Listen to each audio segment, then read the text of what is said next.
මොකද ඔබට කොහොමද බලනකොට තමයි පේන්නේ. හෙවත් හිත හැදෙන්නේ ඒ වෙලාව විතරයි. එතනින් එහාට මොකද පේන්නේ නැහැ. මොකද පේනවා කියලා එකක් නැහැ. මොකද හැංගෙන එක විතරයි තියෙන්නේ.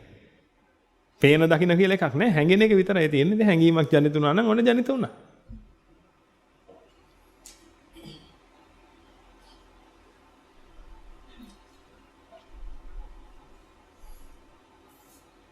එහෙනම් මට ඔබ හොඳට කල්පනා කරලා බලන්න මේ තියෙන ඒවා තියෙන වෙනස මොකක්ද කියලා.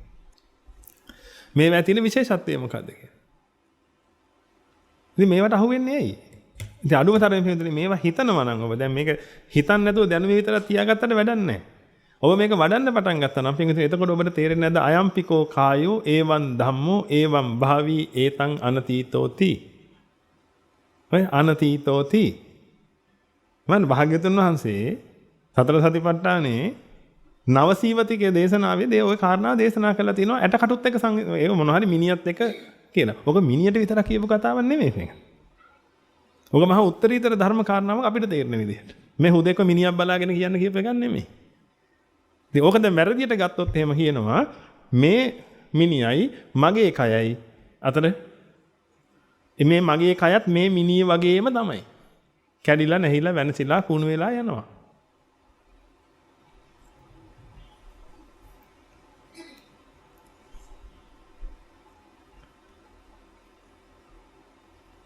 පින්වතුනි ෂය වෙන වෙනසෙන දේවල් මේ ලෝකේ නෑ පින්වතුනි. මම දන්නවා මේක කිව්වට පස්සේ ඔබ දහම අහලා හුරු නම් අවබෝධයක ඉන්නවා නම් ඔබට මේක තේරෙන්නේ නැත්නම් ඔබට හිතේ ඈ කියලා හිතේ. ඔබ බොරු නේද ඔය කියන්නේ? ඔහොම හිතේ පින්වතුනි. ෂය වෙන වෙනසෙන දේවල් මේ ලෝකේ නෑ පින්වතුනි. ඔබ ෂය වෙන වෙනසෙන දේවල් හදාගත්තොත් ඔබ ෂය වෙලා වෙනසිලා යනවා පින්වතුනි.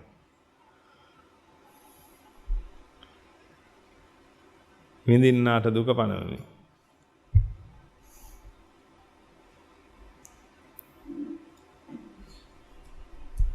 ඔබව හදාගත්තොත් ඔබ විඳ ගන්න පින්වතුනි. ඒකයි ඔබ මමව හදාගත්තොත් පින්වතුනි ඔබට මරණයක් තියෙනවා. නැත්තම් මේ ලෝකේ ඇත්තටම මරණය කියලා එකක් නැහැ පින්වතුනි. මේ ලෝකේ මැරෙනවා කියලා එකක් නැහැ.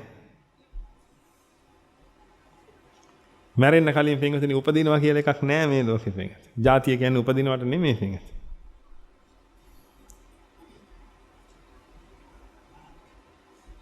ඒකයි ඔබට කියන්නේ පින්වතුනි මේක කොහොමත් විශ්වය ඉපදීමක් මරණයක් මේ විශ්වේ නැහැ පින්වතුනි.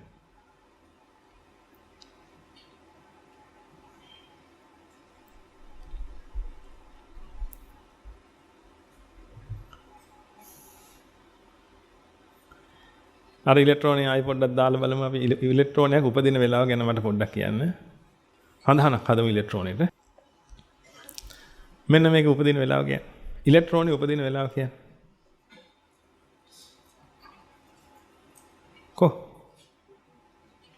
මම ඔබට ඔප්පු කරලා පෙන්නනවා පින්වතුනි උපදීම මරණයක් තියෙනවද කියලා ඔබ දැන් තීරණය කරන්න. මෙන්න මේ ඉලෙක්ට්‍රෝනය උපදින වෙලාව කියන්නේ.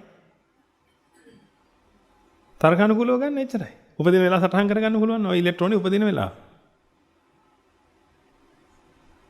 ගත්තද? එහෙනම් මරණ වෙලාව සටහන් කරන්න. එහෙනම් දැන් ඔබට තේරෙනවද අනිත්‍යතාවය කියන්නේ මොකද්ද කියලා? ඕක හරියට තේරුම් ගත්තා නම් ඔබ ඉපදීමෙන් මරණයෙන් නිදහස් නේද වෙන්නේ? ඔය හදාගත්ත ඔබ මැරෙන්නේ හදාගත්ත ඔබ ඔය උපදින්නේ පින්වතුනි විශ්වයේ තියෙන ඒවා මැරෙන්නේ උපදින්නේ නැහැ. උපදිනවා නම් මේක උපදින්න ඕනේ. පින්වතුනි මේක මැරෙන්න ඕනේ. පුළුවන් නම් මැරෙන උපදින වෙලාවල් කියන්න අපිට.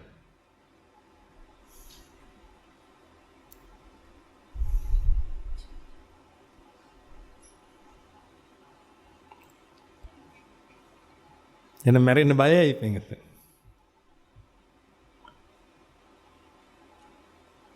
මැරෙන්න බය වෙලා ඉන්න එක හේතුවක් නිසා පින්වතුනි ඒ තමයි මැරෙනවා කියලා දන්න නිසා. කියන්නේ මරණය කියන්නේ තියෙන ඇත්තටම තියෙන එකක් කියලා දැනගෙන ඉන්න නිසා පින්වතුනි. මොකද ඔබ ඉන්නවා කියලා ඔබට හැඟෙනකොට ඒ ඉන්න ඔබ වයසට යනවා කියලා හැඟෙනවා. අමූලික බොරු පින්වතුනි. ඔබ වයසට යන්නේ නැහැ. මම මේ බලන් ඉන්නේ මේ වයසට ගියා දිහා බලාගෙනද කියන්නේ මම මේ. ඔබ වයසට යන්නේ නැහැ කියලා. ඔබ වයසට යන්නේ නැහැ පින්වතුනි. ඔබ ඔය වයසට ගිහිලා නෙමෙයි ඔය ඉන්නේ.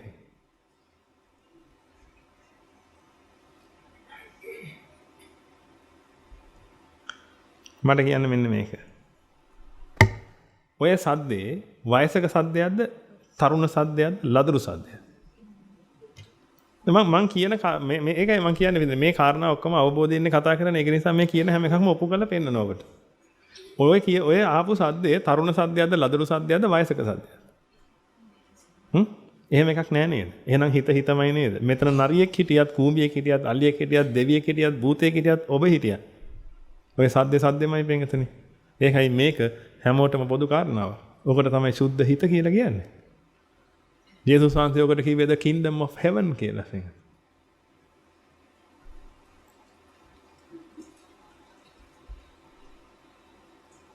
ක්‍රිස්තියානිය බලන් ඉන්න අපි ඉඳලා දීපේ ලෝකයන්. the kingdom of heaven ඇතුලේ තියාගෙන.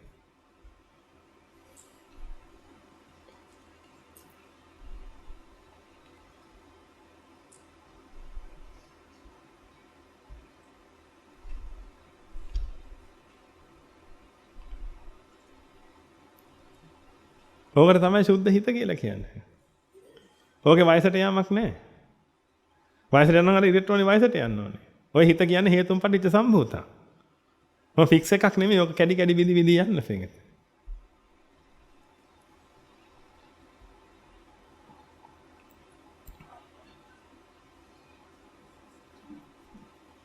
මෙතන ඔබ කතා කරේ ඒතර කයේ වෙනස්කම් විදිහට වෙන්නේ.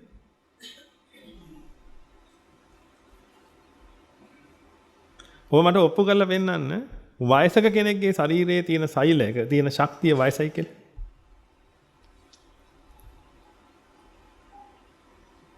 මම එදාට පිළිගන්නවා. ඒකයි. අපි විද්‍යාව දෙක යනවනේ අපි ඉස්සරහට හැමෝම විද්‍යාව දන්නවා. පිළිගන්නවා. වයසක කෙනෙක්ගෙන් අපි ගන්නවා සෛලයක්. ඔබ මට ඔප්පු කරලා පෙන්නන්න ඔන්න ඔය සෛලයේ තියෙන ඉලෙක්ට්‍රෝනයක ගැබ් වෙලා තියෙන ශක්තිය. වයසක ශක්තිය තියෙන කියලා.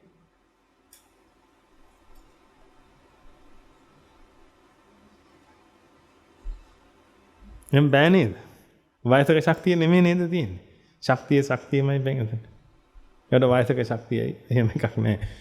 ඒකයි කියන්නේ පිටුදිනේ මේ මැරිලා කුණු වෙලා යන ශරීරය තියෙන්නේ. මේ ඕජස වැක්කිරන ශරීරය. අයම්පිකෝ කායෝ. ඒවං ධම්මෝ ඒවං භාවී. ඔය කියන ස්වභාවයයි මේ කියන ස්වභාවයයි මේ කියන ස්වභාවයයි මේ කියන ස්වභාවයයි ඔය ඔක්කොම එකයි කිසි විශේෂත්වයක් නෑ කියලා අර උත්තරීතර වචනේ කියන්නේ පිටු. අර ඕජාව වැగిරෙන උද්දුමාතකම් විනීලකම් විපුබ්බක ජාතං ඉදිමිලා නිල් පාට වෙලා පණුව ගහලා නැත්නම් මේ ඕජාව වැක්කිරෙනවා හැරෝ වැක්කිරෙනවා ශරීරේ. ඒ ශරීරයේ දිහා බලලා හිතන්න කියලා භාග්‍යවතුන් වහන්සේ පෙන්වන්නේ අයම්පිකෝ කායෝ ඒවං ධම්මෝ ඒවං භාවී ඒතං අනතීතෝති. ඔය පේන දෙයක් තියෙනවනේ එතන. ඔන්න ඕක. මේක වගේම කියලා කියන්න දෙයක් නැහැ. මේක විතරක් නෙමෙයි කයවල තියෙන්නේ. ඕකත් කයක් කිසි විශේෂත්වයක් නැහැ කියන එක තමයි ඕකේ අර්ථය වෙන්නේ. එහෙනම් ඒකත් කයක් වෙනතුනි මේකත් කයක්. ලදරුවගෙත් කයක් තියෙන්නේ මේකත් කයක් තියෙන්නේ මේකත් කයක් තියෙන්නේ. මේ ඔක්කොම කය. ඒතන් අනතීතෝති. කිසි විශේෂත්වයක් නැහැ ඔය.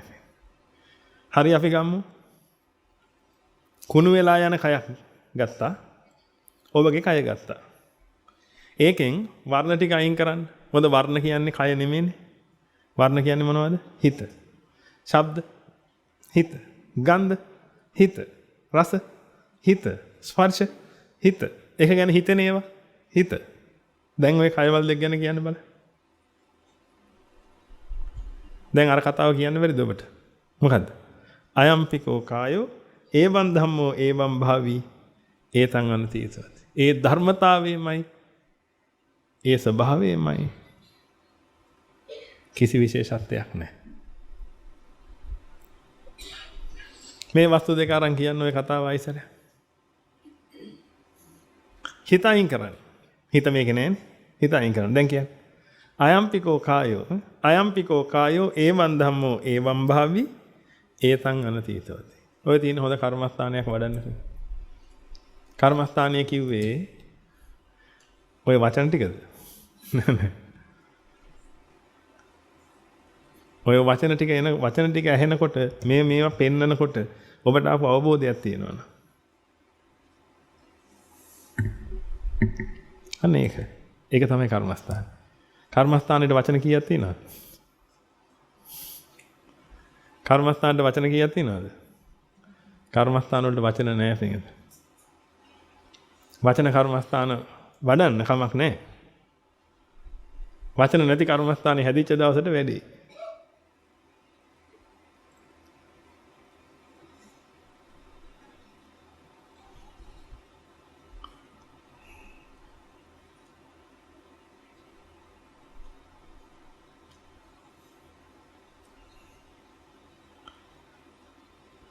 දැන් ඔබට සමහරට හිතේ වෙන්නේ දැන් මේවා අපි අහනවනේ මෙච්චර අහනවා ඇයි අපිට තේරෙන්නේ නැත්තේ කියලා. එහෙනම් ඇයි අපි වෙනසක් වෙන්නේ නැත්තේ? එහෙම හිතේ තමයි. වෙනසක් වෙන්නේ නැති හේතුව ඔබ මේක වඩන්නේ. වඩන කවුරු හරි ඉන්නවා නම් ඒ කෙනාට ඉන්න බෑ පින්වතනේ. ඔබ මේක වඩන්නේ නැහැ. ඔබ මේක අහගෙන යනවා. සත්‍යයි කියලාත් දන්නවා. අනේ මිනිස්සු කියනවා. අනේ ඉතින් නිවන නම් එතන තමයි. එහෙම කියලා නෑ. නිවන තියෙන තැන තියෙන ඕනේ තරම් පින්වතනේ. හරි මිනිස්සු කියනවා නිවන නම් ඉතින් එතන තමයි. ඒ ටික දන්නවා. දන්නේ නැති කොටස මොකද්ද? ඒක වඩිය යුතුයි කියන. ඒක වඩනකොට තමයි පින්වතුනි ඔබගේ ওই ප්‍රශ්න වලින් ඔබ නිදහස් වෙන්නේ. ගෙවල් කුලියෙන් නිදහස් වෙන්නේ නැහැ මේක වැඩුවා කියලා. රහතන් වහන්සේටත් ගෙවල් කුලියක් ගෙවන්න තියෙනවා නම් ගෙවන්න වෙනවා. ඒක වෙන කතාවක්. නමුත් දැන් ඔබට ප්‍රශ්නයක් ඇතිනේ සමයම විශේෂයෙන් මේ ඉන්න තරුණ පුතාලා දුවලට ප්‍රශ්නයක් හරි ඇවිල්ලා ඉන්න නම් බැරි වෙයි. ඉතින් මේ ෆෝන් එක නැතුව බැරි වෙයි. අරක නැතුව බැරි වෙයි. මේක නැතුව බැරි වෙයි කියන එහෙම එකක් ඇති. ඕකට ඒක නිසානේ එන්නේ නැත්තේ. මගේ අම්මා තාත්තා එන්න දෙන්නේ නැත්නම් ඒක වෙන කතාවක්. නමුත් ඒ පුතා දුව එන්නේ නැත්තේ මේ අර මානසිකත්වයේ නැති නිසා. ওই මානසිකත්වයේ එන්න නම් මොකද්ද කරන්න ඕනේ? මේක වඩන්න පුතේ. මේ කියන කතාව වඩන්න නැත්නම් මේක දැනුමක් විතරයි. මේක හොඳට වඩලා බැලුවා නම් මේ දේවල් වල කිසි විශේෂත්වයක් නැහැ කියලා. ඔබට ගාඩන් එකකින් ආයි බලන්න දෙයක් නැහැ. අර පේරාදෙනිය මල්වත්තට යන්න ගිය වියදම ඔක්කොම ඉතුරුයි ඒක. මොකද ඒක ගිහිල්ලා බලන්න දෙයක් නැහැ. දැන් යන්න මල්වත්තට ගිහිල්ලා බලන්න. බලන්න තියෙන්නේ මොකක්ද? අරක කියන අයම්පිකෝ කායෝ ඒවං ධම්මෝ ඒවං භාවි ඒතං අනතීතෝති කියලා. හරිනම් ඔය මල්වත්තේ ගන්න ඕනේ ඔන්න ඕක. දැන් අර වැව වටේට මල් ටිකක් එමිටවල දරුවන්ට මල් කඩන්න අර මේ කරලා තියෙනවා. ඔබ මේ පැත්තේ යනකොට දැන් ඔන්න හාමුදුරන්ට පුළුවන් මේ පැත්තේ ගහන්න අයම්පිකෝ කායෝ ඒවං ධම්මෝ ඒවං භාවි ඒතං අනතීතෝති.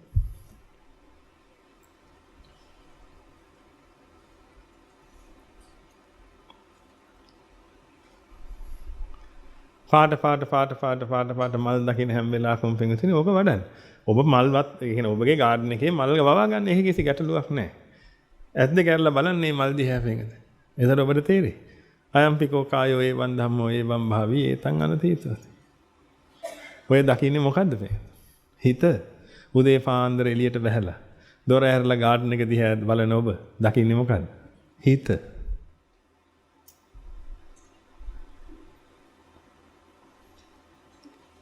අවබෝධයෙන් දකින්න. මම හිත බලලා එන්නම් කියලා යන්න. ඉතින් ප්‍රශ්නයක් නැහැ. අඩුම තරමේ අවබෝධය ලැබ. මං හිත බලලා එන්න.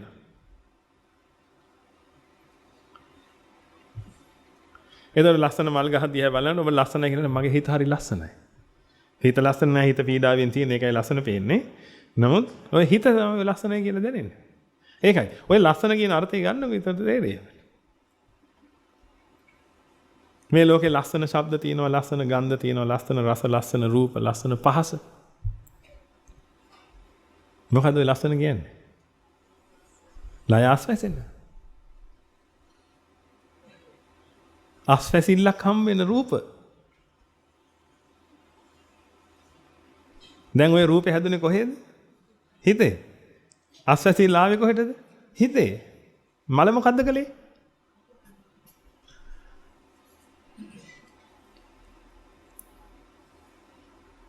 අස්වැසිල්ලක් එන්නේ ඇයි?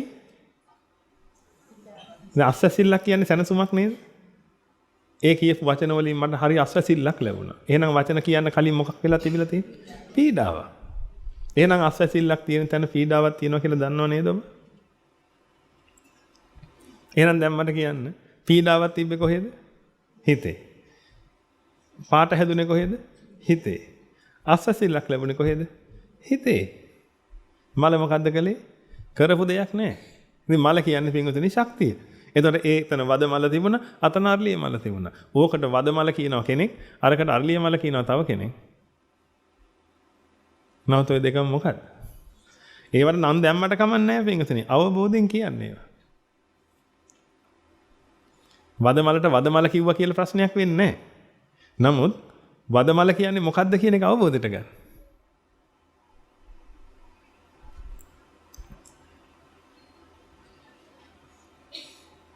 වද මලේ පාට අයින් කරන්න, ගන්ධ සුවඳ ඔය ඔක්කොම අයින් කරන්න. දැන් මොකක්ද තියෙන්නේ? ශක්තිය. අල්ලිය මල ගන්න අයින් කරන්න මොකක්ද තියෙන්නේ? ශක්තිය. එහෙනම් දැන් කියන්නේ අයම්පිකෝ කායෝ ඒවං ධම්මෝ ඒවං භාවි ඒතං අනතිතෝති. ඕක ඉතින් වඩන්න පින්.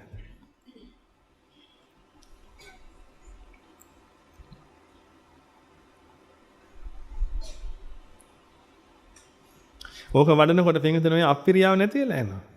ප්‍රියාව නැති වෙලා යනවා. ප්‍රියා කිව්වේ අර එහා ගෙදර නංගි අක්කා එහෙම නෙමෙයි.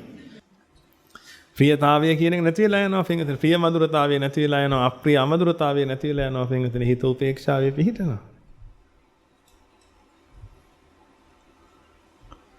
මම ඔබට කියන්නේ ඉතින් වඩන්න ඕනේ. ඉතින් මේක කියනකොට දැන් මම කියන්නේ මෙහෙම. හිත උපේක්ෂාවේ පිහිටනවා පින්විතනේ. ඕක වැඩක් නෑ මේකෙන්. මොකද්ද ඔය දකින්න ඕනේ. ඕකේ තියෙන ඕක ඔන්න ඔය දැන් ඒ අර මොකද උපේක්ෂාව කියන වචනේ කියන්න බෑනේ. උපේක්ෂාවේ පිහිටනවා කියලා කියන්න බෑ. උපේක්ෂාව කියන වචනේ ඇතුළෙම ඒක තේරුම් ගත්ත කෙනෙකුගේ එනවා පින්විතනේ ඒක විදිහක්. ඒක කියනකොට ඒකේ තියෙනවනේ ගතිගුණයක්. අනේ ගතිගුණේ පහළ වෙනවා පින්විතනේ හිතේ. ඒ තේරුම් ගත්ත අයගේ. ඒකයි. මේක තේරුම් ගත්ත අයටයි වෙන්නේ. හොඳට මතක තියාගන්න. කර්මස්ථානයක් හෙවත් බුද්ධ වචනයක් කියනකොට ඒකේ අර්ථ හැඟීමට එනවා පින්විතනි මේ ධහම තේරිච්ච අයට. ඔබට ධහම තේරිලා නම් තියෙන්නේ පින්විතනි භාග්‍යවතුන් වහන්සේගේ දේශනා පාඨයක් ඇහෙනකොට අර ඒකේ තියෙන ගැප් වෙලා තියෙන ගුණයක්. අන්න ඒ ගුණය හිතට දැනෙන්න පටන් ගන්නවා. ඒකයි භාග්‍යවතුන් වහන්සේ සජ්ජායනය කරන්න කියලා තියෙන්නේ. නිවන් දකින්න. පංච විමුක්තායතන සූත්‍රයේ කාරණා පහක් දේශනා කරනවානේ. දේශනා, ශ්‍රවණ, සාකච්ඡා, සජ්ජායනා, මනසිකාර. එතකොට සජ්ජායනාව දැන් පිරිත් හෝ වේවා සූත්‍ර හෝ වේවා සජ්ජායනාව. මොකද හිතෙන්නේ? සජ්ජායනාවෙන් ලැබෙනවද නැද්ද ඵලයක්? ලැබෙනවා. හැබැයි මක් වෙලා තියෙනවනේ අවබෝධයෙන් ඉන්නවනේ.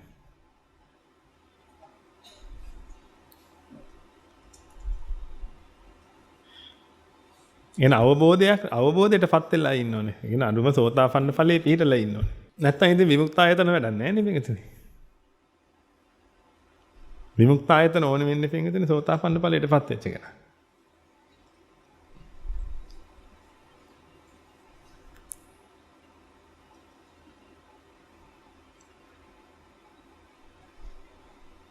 භාග්‍යවතුන් වහන්සේගේ ධහම තේරෙන්නේ සෝතාපන්න ඵලයටපත් වෙච්ච කෙනා. ත්‍රිපිටකය කියවුවාම තේරෙන්නේ සෝතාපන්නයටපත් වෙච්ච කෙනාට විතරයි මම දන්න විදිහට නම්.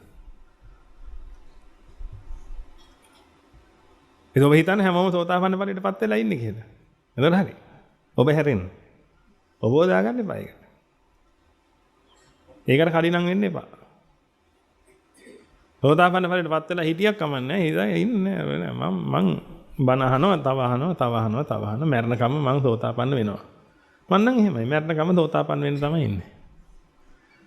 ඉපදිලා බලන්න ඉතින් ආයි ඉපදුනොත් ආයි ඉන්නවා. ආයි නෑ මොකද ආයි කරන්නේ? ආයි මේක කරනවා.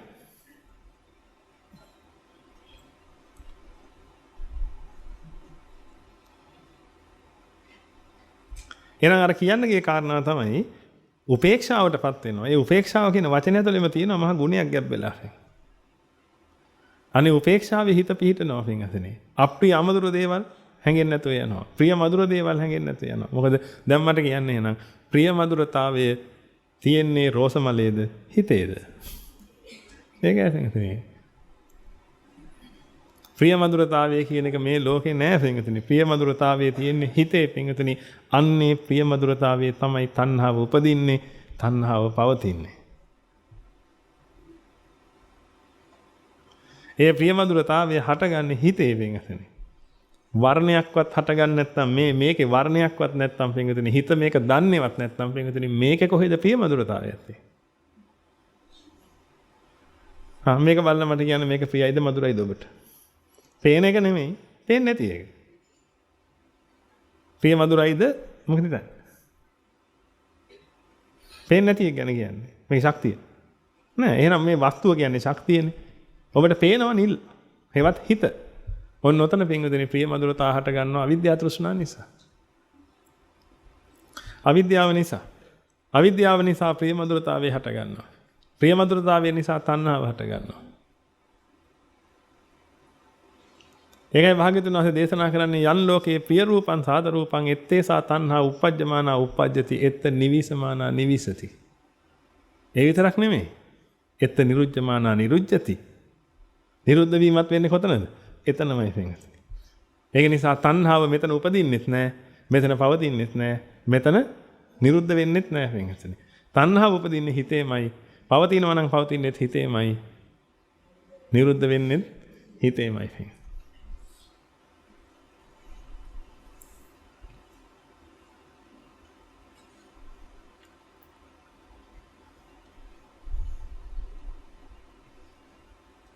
ඉතින් හොඳට අවධානය යොමු කරන්න පින්වතුනි මේ බාහිර වස්තු ගැන. අය ඔක්කොම එකයි. හිතට ගෝචර ටික අයින් කරලා බලන්න එතකොට ඔක්කොම එකයි. ඒක බලන්න වෙන්නේ හිතින්. හිතට ගෝචර ටික අයින් කරන්න. රූප, ශබ්ද, ගන්ධ, රස, ස්පර්ශ, සිතුවිලි අයින් කරන්න. දැන් බලන්න. හිතින් දකින්න මේ ලෝකෙ දිහා. හිතින් දකින්න මේ හැම මිනිස්සෙක්ම දිහා. එතන ඔබට පේවි පින්වතුනි මෙන්න මෙහෙම මත ඉලෙක්ට්‍රෝනේ මතකයිද? අන්න ඒ ඉලෙක්ට්‍රෝනේ ස්වභාවයට මේ ශරීරයටපත් කරන්නේ. හැබැයි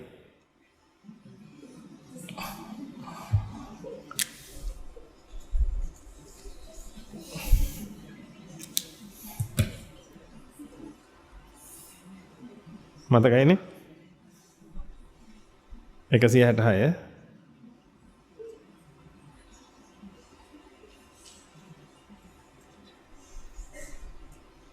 අංගොඩ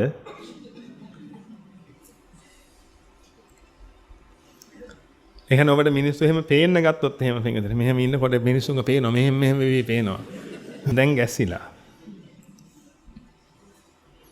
එහෙම ගැස්සෙන්න බන කියන්නේ නැහැ මේ ඔබ කියන්නේ බා මේ බන අහලා නම් පිස්සු වැදුනා කියලා පින්වතුනි එහෙම වෙන්න විදිහක් නැහැ ඔබට කරන්න කියපු ටික විතරක් කරන්න. එතනින් එහාට කරන්න එපා. ස්වාමින් වහන්සේලාටත් කියලා තියෙන්නේ. කරන්න කියපු ටික විතරක් කරන්න. සමහරට කෙනෙක් ඉන්නකොට හරි ආසයි භාවනා කරන්න. හරි මෙහෙම ඉඳගෙන පැය ගාණක් ඉන්න ආසයි. අපි කියන්නේ නෑ. එහෙම කරන්න ලියුමක් අස්සම් කරලා දීලා. මම කියන්නේ අපි. ඉස්සෙල්ලා මේක හොඳට අවබෝධ කරගන්න. හොඳට අවබෝධ කරගන්න. ඊට හොඳට අවබෝධ කළාට පස්සේ අපි ඊට පස්සේ නෝබල් හાર્ට්ස් වලට දානවා. පුංචි පුතාලා බලා ගන්න කියලා පොඩ්ඩක්. ඒතර අවබෝධද කියලා තේරෙනවා. මම එදත් කිව්වේ ඔබට. හොඳට අවබෝධයි. එහෙනම් දැන් එක දවස් බැරි නම් දවස් 5ක් හරි ගමන්නේ භාවනාවේ ඉන්න. කිසි ගැටලුවක් නැහැ. දැන් දන්නවනේ වඩන්නේ මොකද්ද කියලා අපි.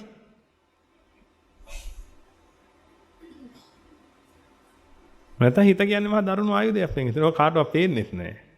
දුරංගමං ඒක තරම් අතර ඊරං ගුහාසය.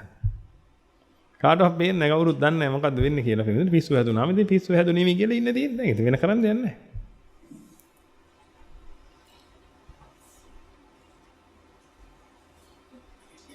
අවබෝධයෙන් කවදාවත් පිස්සු හැදෙන්නේ නැහැ. එහෙනම් දැන් මතකයිනේ මේ දැන් ඔබ දකින්න උත්සාහ කරන්න පින්වතුනි මේ ශරීර මේ ආකාර. ඔහොම එකක් වෙයි තියෙන්නේ. ඔබට හිතා ගන්න බැරිද මෙන්න මේ ශරීරෙට මෙන්න මෙතනින් ශක්තිය තියෙනවා කියලා නැහැ. තියනවද නැද්ද? මේ ශරීරයේ මෙතනනේ දැන් තියෙන්නේ. මෙතන ශක්තිය තියෙනවද නැද්ද? මේ ශක්තිය දැන් ඊළඟට මොකද වෙන්නේ? මේකේ ඇතුළට ගියා. මේ ශක්තිය මේ එළියට. නේද? එහෙනම් මේ ෆික්ස් කයක්ද තියෙන්නේ? නෑ. මේ වලාවක් තියෙන්නේ. මේ ශක්ති වලාවක්. මේ ශක්ති වලාව ශක්තිය හුවමාරු කර ඉන්නවා. මලමිනිත් මොකද වෙන්නේ? ශක්තිය හුවමාරු කර ඉන්නවා. එහෙම ඒක තියෙන. එහෙම එකක් තියෙන්නේ. ඔන්න ඔක දකින්න උත්සාහ කරන්න හිතින්. ඔය ටික ඔබට හිතින් දැක ගන්න පුළුවන් වුණා නම් පින්වතුනි මේ ලෝකේ තියෙන කිසිම වස්තුවක් එක්ක ඔබට ගනුදෙනුවක් නැති වෙනවා. මොකක් වුණත් කමන්නේ. මේ ලෝකේ තියෙන වස්තු මොනවා වුණත් කමන්නේ. නමුත් අද ඔබට තේරෙන්නේ නැත්නම් පින්වතුනි විවිධ පාට જાති වලින් විවිධ දේවල් ඕනේ. විවිධ බ්‍රෑන්ඩ් වලින් විවිධ දේවල් ඕනේ. වාහනයක් ගන්න ගියත් අහවල් જાතිය කියලා වාහන. මේවට හිතලා බලන්න පින්වතුනි කොයිතරම් පීඩාජනක ජීවිතයක්ද ගත කරන්නේ.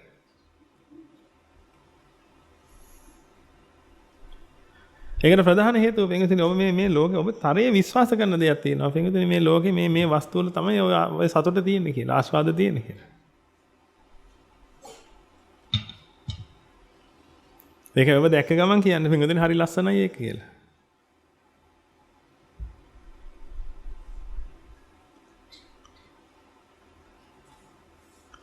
ඉතින් මේක අහුවට විතරක් හරියන්නේ නැහැ පින්වතුනි මේක යථාර්ථය දකින්න උත්සාහ කරන්න. ලස්සන වස්තු කොහෙද තියෙන්නේ? අයම්පිකෝ කායෝ එවං ධම්මෝ එවං භාවි ඒතං අනතීතෝ දිනං කොහෙද ලස්සන වස්තු තියෙන්නේ? ඒකයි ඔබට කිව්වේ පීඩාව හැදෙන්නේ ලස්සන කියන්නේ පීඩාවෙන් නිදහස් වීමට කියන නම. එතන ඒකේ කාරණා තුනක් තියෙනවා. පීඩාවක් තිබිලා තියෙනවා. රූපයක් දැකලා තියෙනවා. පීඩාවෙන් නිදහස් වෙලා තියෙනවා. ඔන්න ඔය තුන එකතු වුණාට පස්සේ තමයි පින්වතුනි ලස්සන කියලා කියන්නේ. ඔය පැකේජ් එක. ලස්සන පැකේජ් එක.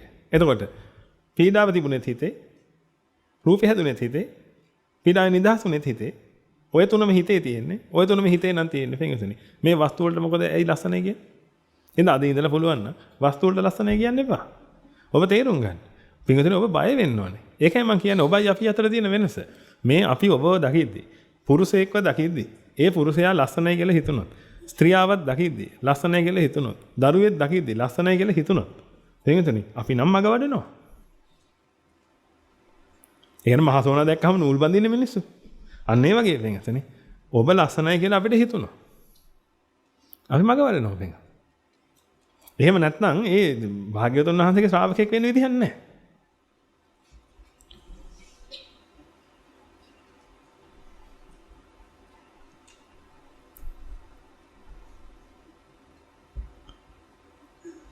හැබැයි මෙහෙම එකක් තියෙනවා.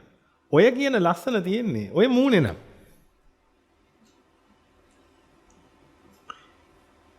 ඔය වර්ණ ටික ඔය ඔක්කොම ඔය මූණේ නම් තියෙන්නේ. ඔන්නෝක දැකලා ලස්සනයි කියලා හිතුණාට කිසිම ප්‍රශ්නයක් නැහැ. බය වෙන දෙයක්වත් නැහැ. මොකද තියෙන එකක් දැක්කට කමක් නැහැනේ. නමුත් නැති එකක් දකින්න එක ප්‍රශ්නයක් නෙමෙයිද පින්වතුනි?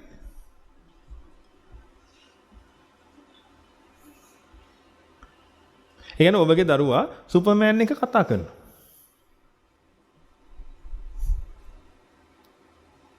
දැන් ඔබට ප්‍රශ්නයක් නැද්ද පින්වතුනි? දැන් මැරිච්ච ආච්චිත් එක්ක කතා කරලා නම් කමක් නැහැ කියමුකෝ. දැන් ආච්චි මැරිලා ආච්චිත් එක්ක කතා කරනවා. ඒතකොට ඔබට අඳුරම තරම හිතන්න පුළුවන් එහෙනම් අම්මා මැරිලා ඇවිල්ලා ඇති. ඔය භූතයත් එක්ක කතා කරනවා ඇති කියලා. ඒකට මොකක් හරි එකක් තියෙනවා. දැන් දරුවා සුපර්මෑන් එක කතා කරනවා. එතකොට නම් ඔබ ඒකාන්තයෙන්ම කියන්නේ නැද්ද දැන් කොල්ලට පිස්සු කියලා දැන්? කතා කරන්න. ඔලු වනන්න. කොහෙට හරි වනන්න. නැත්තම් මෙහෙම කරන්න. ගාලා කියා කියන.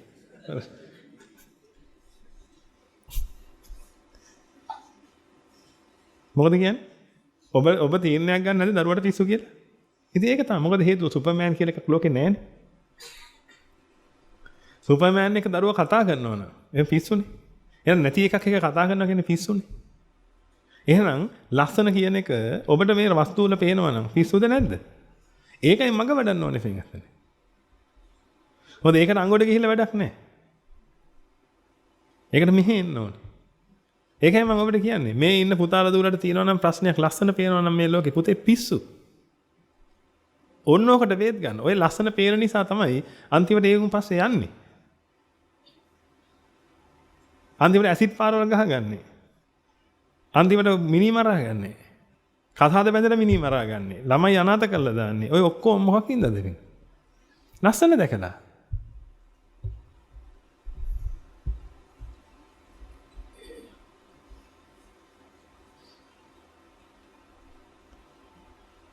මේ අහිංසක මහත්තුරු ටික මට කියන්න ඔය අමාරුයි වැටෙන්නේ මොකක්ද දැකලාද? මොකක්ද දැකලාද? ඇත්ත කියන්නේ. මොකද්ද දැක්කේ?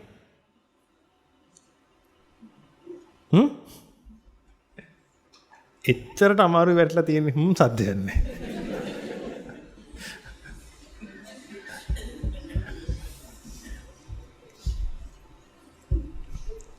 ඔය ටික හරියට කතා කරන්න මහත්තුරුන්ට වෙනම දේශනාවක් කරන්න. කැමරාව ඔක්කොම අයින් කරලා.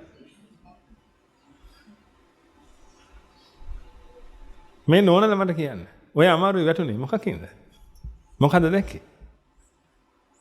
ලස්සන. ඔකට අනිත් එක කඩවසම් කියලා වෙන වචනයක් කියන ඕන. කඩවසම් ලස්සන.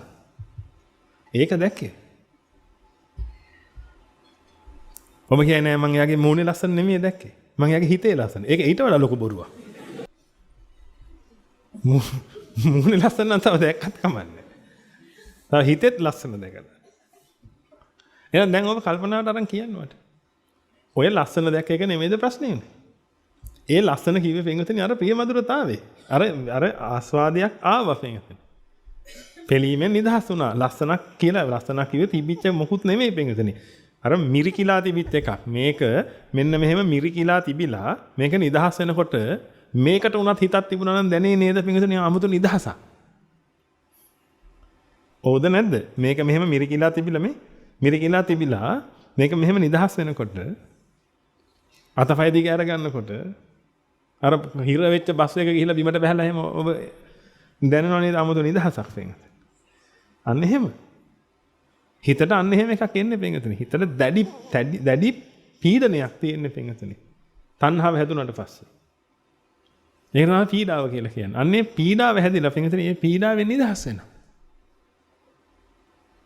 හිත ඇතුළෙම වෙන කාරණාවක්.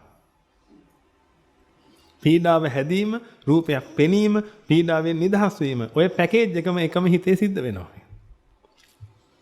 ඒ සිද්ධ වෙනකොට පින්වතුනි අර ආස්වාද ගතියක් ආවනේ දැන්. ඔන්න ඔතනට ප්‍රියමధుර ස්වභාවයක් කියලා කියනවා.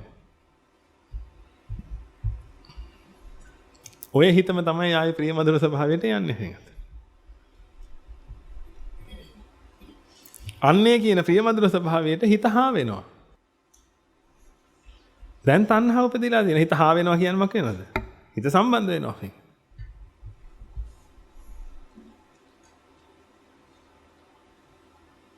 ඒකයි භාග්‍යවතුන් වහන්සේ දේශනා කළේ తත්‍ර తත්‍රාභි නන්දනි. ඔය ප්‍රියමధుර කියන තැන් වල ඒක ප්‍රියමధుර කියන වචනේ එතන නෑ. తත්‍ර తත්‍රාභි නන්දනි. අර ප්‍රියමధుරයි කියලා තියෙන තැන් වල මොකක් වෙනවද පින්වතුනි? හා වෙනවා. ඉතින් හා වෙන තින් ආයි හිතම තමයි.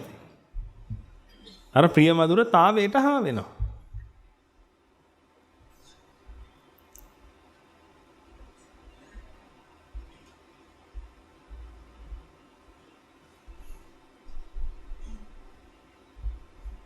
දැන් එහෙනම් ඔය මට කියන්න වෙන්නේ. දැන් ලස්සන තිබ්බේ කොහෙද එතකොට? එහෙනම් අද ඉඳලා ඔය වස්තු වලට ලස්සනයි කියන එක නතර කරන්න බෑ. මම ඒකයි කියන්නේ මේ අහනේ එක දවසක් එක මොහොතක් හරි ප්‍රැක්ටිස් කරන්න. නැත්තම් පළක් වෙන්නේ නැහැ නේ. නිකන් ඔබ බණ අහන්න එනවා අපි බණ කියන මෙච්චරයි.